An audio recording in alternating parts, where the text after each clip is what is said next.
मित्रों नमस्कार, मैं विजय गुरु बख्शानी रायपुर छत्तीसगढ़ से। परसों हमारी स्टेट गवर्नमेंट ने एक सर्कुलर जारी किया जिसमें जो किराना दुकान पहले एसेंशियल आइटम हुआ करती थी वो अब जो है उसको हफ्ते में 3 दिन में तब्दील कर दिया गया। पहले वो हफ्ते के 5 दिन 6 दिन खुलती थी, अब उसको सोमवार बुधवार और शुक्रवार 3 दिनों में कर दिया गया। सामान्य तौर पे आपने बचपन से ये कहावत सुनी होगी, जान है तो जहान है, लेकिन वर्तमान की आर्थिक परिस्थिति को देख करके हमको अपने इस पूरे डायलॉग को चेंज करना पड़ेगा, जिसमें हमको ये कहना पड़ेगा जहान है तो जान है। क्योंकि आज आर्थिक परिस्थितियों का ही का पूरा खेल रह गया है, जिसकी वजह से पूरा का पूरा देश जो है या पूरा का पूरा विश्व जो है वो चरमराई स्थिति में है। कोरोना को जितना बड़ा हवा बनाया गया, वास्तव में वो समस्या उतनी बड़ी है नहीं। अगर आप देखेंगे इसमें जो परसेंटेज इतने 40-50 दिन का जो आज हमारा अभी तक लॉकडाउन हो चुका है, इसमें कुल 2200 मौतें हुई हैं, जबकि पूरे इंडिया में प्रतिदिन जो मौतें होती हैं वो 10 से 12 हज़ार की रोज़ मौतें हो जाती हैं। हवा बना देने की वजह से जो लोग अभी लेबर्स माइग्रेट होना चालू हो गई है, जो लोग चले गए, इससे कई उद्योग धंधे जो हैं वो ठप हो जाएंगे। अब मैं आता हूँ अपने वापस उस मुद्दे पे जिस पर उस किराना दुकानों को 3 दिनों में किया गया। इसका नुकसान क्या होने वाला है वो मैं आपको बताता हूँ। हर किराना दुकान वाला सामान्य तौर पे दूध और ब्रेड, 2 चीज़ें जो है वो मैंडेटरी बेचता है। प्रॉब्लम ये हो रही है कि अब मंडे के बाद में उसके ट्यूसडे के दिन दुकान बंद रहेगी। सामान्य तौर पे ये जो आइटम होते हैं, जो ये कच्चे आइटम होते हैं, ब्रेड होता है, दूध होता है, इसमें ये प्रॉब्लम होती है कि अगर इनके पास में एक बैकअप होता था कि अगर वो प्रोडक्ट मंडे को नहीं बिकेगा तो वो ट्यूसडे को बेच लेंगे। अब दिक्कत ये कि ट्यूसडे को दुकान बंद होने की वजह से वो दूध वेडनेसडे तक एक्सपायर हो जाएगा और ब्रेड जो है वो नियर टू एक्सपायरी आ जाएगी। इसका खामियाजा ये होगा कि जब वो लेने की कोशिश करता है, जब वो सुबह अपना दूध के हॉकर से या ब्रेड के हॉकर से अपने प्रोडक्ट लेता है, वो उसकी जो लेने की कैपेसिटी है वो कम हो जाएगी। इसके बाद में दूसरी ये चीज़ है कि जो हमारे पास में अभी आप देखेंगे कि टाइम स्पैन जो है वो बहुत कम रखा गया है, सुबह 9 बजे से 3 बजे तक का। मैं आपको रायपुर की परिस्थिति के बारे में बता रहा हूँ। आप सामान्य तौर पे देखेंगे जब ये बड़ी कंपनियां सेल चलाती हैं, बिग बाजार हो गया, अमेजॉन हो गया, फ्लिपकार्ट हो गया, आप देखना जब इनका 5-5 दिन का सेल आता है तो ऐसी क्राउड टूट पड़ती है कि कई बार तो इनके सिस्टम ही क्रैश हो जाते हैं। मैं ये चाहता हूँ कि जब वो 5 दिन का होता है, इसकी वजह से वो सिस्टम क्रैश होती है या वो क्राउड आती है। अगर अपन सामान्य तौर पे अगर उसको कंटिन्यूअस चलाते रहे, चाहे वो सेल हो या दुकान रहे, तो पर ये परिस्थितियां नहीं आती हैं। जो दुकान की टाइमिंग कम की गई है, लोग उसमें इतनी ज़्यादा घाई में हैं, इतनी ज़्यादा हड़बड़ी में हैं कि वो चाहते हैं कि उस कम से कम समय में अपनी खरीदी को वो पूरा कर ले। मैं चाहता हूँ इस जो अपना एक माइंडसेट है उसको अब छोड़ दिया जाए, क्योंकि कहीं ना कहीं अगर हम अपनी आर्थिक परिस्थिति के लिए अगर किसी संकट का इंतजार कर रहे थे तो ये मान के चलिए कि वो संकट अब हमारे नज़दीक आ चुका है। अब हमको अपने पूरे माइंडसेट को चेंज करना पड़ेगा और जो दुकानें पहले 12 घंटे खुलती थी, अब उसकी टाइमिंग को हमको 24 घंटे पे ले जाना पड़ेगा। उसका ये बेनिफिट होगा कि आज जो नए बिजनेस चालू हो रहे हैं या जिनको हम खोलने की अनुमति दे रहे हैं, उनके ऊपर में हम ये दबाव डाल रहे हैं कि सोशल डिस्टेंसिंग की वजह से आपका स्टाफ 50% होना चाहिए। मैं एग्री भी करता हूँ 50% स्टाफ होना चाहिए, लेकिन मैं ये चाहता हूँ कि इस बिजनेस की टाइमिंग को 24 घंटा करके 50% स्टाफ को डे शिफ्ट में और 50% स्टाफ को नाइट शिफ्ट में कन्वर्ट कर दिया जाए। इससे एक बेनिफिट ये होगा कि जो हमारा बिजनेसमैन है उसके पास में उस सर्कुलेशन के चांसेस बढ़ जाएंगे, किसी की जॉब नहीं जाएगी। उसके बाद दूसरा बेनिफिट होगा कि रिसोर्सेस का जो होगा वो मैक्सिमम यूटिलाइजेशन होगा हमारे पास में, जो हम लोग 12 घंटे तक अपने उस संसाधन को बिल्कुल जीरो कर देते थे।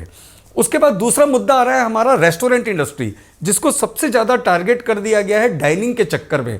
आप उनको डिलीवरीज का ऑफर कर रहे हैं, आप उनको टेक अवे बोल रहे हैं। मैं मानता हूँ आप ये 2 चीज़ें करिए, लेकिन रेस्टोरेंट वालों से मेरा एक निवेदन है कि इस परिस्थिति में आप अपने मेन्यू को एकदम शॉर्ट कर दीजिए। गिन के 4 से 6 आइटम आप सेलेक्ट कीजिए जो आपके टॉप सेलिंग हो, और आपको अपनी टॉप सेलिंग देखनी है। हर रेस्टोरेंट को अपना टॉप सेल देखना है, उस 4 से 6 आइटम को अपने को बनाना है और हमको उसको मार्केट में पार्सल, चाहे वो डिलीवरीज के थ्रू जाए या वो टेक अवे के थ्रू हो, वो उसके तरीके से हमको उस बिजनेस को चलाना चाहिए। तीसरा मुद्दा जो है मेरा वो कैटरिंग इंडस्ट्री को लेकर के है, क्योंकि कैटरिंग इंडस्ट्री एक शादी से जब का मामला आता है तो उससे जुड़े बहुत सारे उद्योग होते हैं जो उससे छोटे छोटे तौर पे जुड़े होते हैं, जैसे टेंट वाले हो गए या फूल वाले हो गए।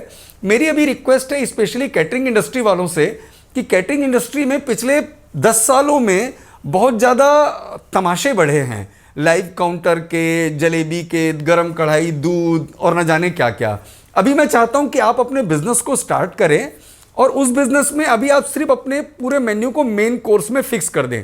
हार्डली 6 से 8 आइटम, इससे ज़्यादा आइटम नहीं होनी चाहिए, क्योंकि अगर आप जीरो हो जाएं उससे तो बेहतर है कि अभी आप कम से कम आप सांस लेते रहें। इससे एक बेनिफिट ये होगा कि जो शादी वाले कार्यक्रम अभी तक रुक गए हैं वो कार्यक्रम, मांगलिक कार्यक्रम जो हैं वो लोगों के आगे बढ़ना चालू हो जाएंगे। दूसरा बेनिफिट, उससे जो रिलेटेड दूसरी इंडस्ट्री हैं, फूल वाले, गाड़ी वाले या टेंट वाले, इनको भी बिजनेस मिलना चालू हो जाएगा। चौथी चीज, आइसक्रीम इंडस्ट्री, जिसको सबसे ज़्यादा टारगेट कर दिया गया, पता नहीं कौन सा हुआ बनाया गया कि ठंडी चीज़ों को खाने से कोरोना होता है। मैं चाहता हूं, अभी भी हमारे पास में 1 महीना बचा हुआ है, इस 1 महीने के पीरियड में वो उद्योग जो अभी चरमराती हुई स्थिति में, जिसमें कई बड़ी कंपनियों ने अपने स्टाफ को फायर किया है और बचा खुचा भी ना फायर हो, तो मैं चाहता हूं कि आप उन बिजनेस को ओपन करवाइए और उनको भी 24 घंटे खोलने की अनुमति दीजिए, ताकि उनका वो बिजनेस जो है वो अपनी साइकिल को पकड़ ले। और इसका बेनिफिट होगा कि कई ऐसे इंडस्ट्री और उद्योग हैं छोटे जो आइसक्रीम के कोन बनाते हैं, और उनकी वो कोन की प्रिपरेशन जो होती है वो सितंबर अक्टूबर से स्टार्ट हो जाती है। जनवरी से वो अपने कोन को बेचना स्टार्ट करते हैं, और जिस समय उन लोगों ने, बेचारों ने बेचना स्टार्ट किया था, आज पूरी की पूरी वो इंडस्ट्री जो है मरणासन स्थिति में, क्योंकि 1 महीने बाद में आइसक्रीम बिकने का कोई सीन बचेगा नहीं। 2-1.5 महीने बाद में जब बारिश चालू हो जाएगी और उनके कोन में कीड़े पड़ जाएंगे, वो पूरे तरीके से उन्होंने जो भी स्टॉक करके रखा था वो पूरा का पूरा नील हो जाएगा। अगला पैरामीटर जो मेरे से लगता है कि जिसमें बहुत ज़्यादा कस दिया गया है, वो है कि हमको अभी इस समय में जो स्क्रीन्स होती हैं, जिस पूरे फिल्म इंडस्ट्री को रोक दिया गया है, मैं चाहता हूं उस फिल्म इंडस्ट्रीज को वापस, स्क्रीन्स जो है उनको वापस चालू किया जाए, चाहे वो सिंगल स्क्रीन में हो या वो मल्टीप्लेक्स हो। और जो शो की संख्या सिंगल स्क्रीन में 4 थी, उसको आप 8 करिए। जनरली मल्टीप्लेक्स वाले 6 शो चलाते थे, तो मैं चाहूँगा कि वो 10 और 12 में लेकर के जाए। उसका लाभ ये होगा कि वो स्क्रीन चालू हो जाएंगी, वो बिजनेस जो बिल्कुल खत्म होने के कगार पे आ गया, जीरो होते जा रही वो इंडस्ट्री, उसमें जो टिकट बुकिंग होनी चाहिए वो 1 सीट छोड़ करके होनी चाहिए। क्योंकि कई बार आप देखेंगे कि ऐसा बिल्कुल भी नहीं है कि वहाँ पे कोई ह्यूज गैदरिंग आ जाती है और सिनेमाज में बहुत ज़्यादा भीड़ हो जाती है। आप देखेंगे अच्छी अच्छी मूवीज़ की ये स्थिति आती है कि आप वहाँ पे टोटल 20 लोग बैठे होते हैं, 25 लोग बैठे होते हैं, 40 लोग बैठे होते हैं, और स्क्रीन की कैपेसिटी होती है 250, 300, 400 की। मैं ये चाहता हूँ उस 300 स्क्रीन में आप 150 टिकट का रूल बना दीजिए कि जितनी स्क्रीन में बैठने की कैपेसिटी है उसके 50% लोग बैठेंगे और 1 सीट छोड़ करके बैठेंगे। तो उससे वो इंडस्ट्री जो है वो भी रन करना चालू कर देगी। टाइम स्पैम बढ़ जाने से आप लोगों को ये भी समझा सकते हैं कि इस समय की शो में क्राउड ज़्यादा है, तो आप नेक्स्ट वाले में आइए, या अगला टाइमिंग का जो भी है आप उसको सजेस्ट करें। ये मेरा कुल मिलाकर के सरकार से एक निवेदन था कि अभी इस समय में आपका प्रयास ये होना चाहिए कि आप टैक्स रेट को कम करें, स्पेशली फूड इंडस्ट्री, क्योंकि आपने हमारी फूड इंडस्ट्री में कई सारे सेगमेंट्स में बांट के रखा हुआ है। अभी ये गोल्डन अपॉर्चुनिटी हमारी सेंट्रल गवर्नमेंट को लेकर के, जिसको वो कहती थी single tax, single nation, 1 tax 1 nation की जो वो बात करती थी, उस जीएसटी को हमको एक सिंगल रेट पे लेकर के आना चाहिए।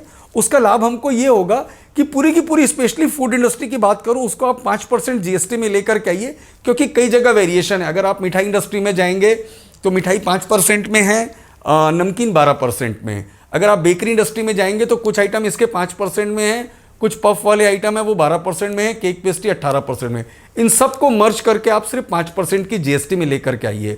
24 घंटा बिजनेस चलने का सबसे बड़ा लाभ ये होगा कि सर्कुलेशन तो जो बढ़ना है वो बढ़ेगा ही बढ़ेगा, आपको टैक्स का कलेक्शन उल्टा ज़्यादा आना चालू हो जाएगा, और जो हमारी आर्थिक परिस्थितियां अभी डगमगाई हुई हैं वो बेहतर उसमें आ जाएंगी। क्राउड नहीं मचेगी अगर 24 घंटा खुला होगा तो। अगर लोगों को ये मालूम चला कि समय कम है तो भीड़ ज़्यादा लगने वाली है।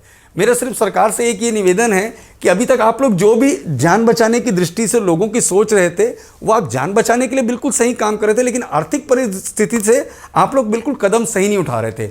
आप लोगों की नीयत बहुत साफ है सरकार की, वो ये चाहती जरूर है कि कोई भी किसी भी प्रकार की जनहानि नहीं होनी चाहिए, लेकिन इस जनहानि को बचाने के चक्कर में आर्थिक परिस्थिति में हमारा देश जो है वो काफ़ी पिछड़ जाएगा। तो अभी मेरा ये निवेदन है सरकार के उन नुमाइंदों से जो वहाँ पे बैठे हुए हैं, क्योंकि वो एक अलग मना स्थिति में सोचते हैं, वो व्यावसायिक दृष्टि से उन चीज़ों को नहीं देख पाते।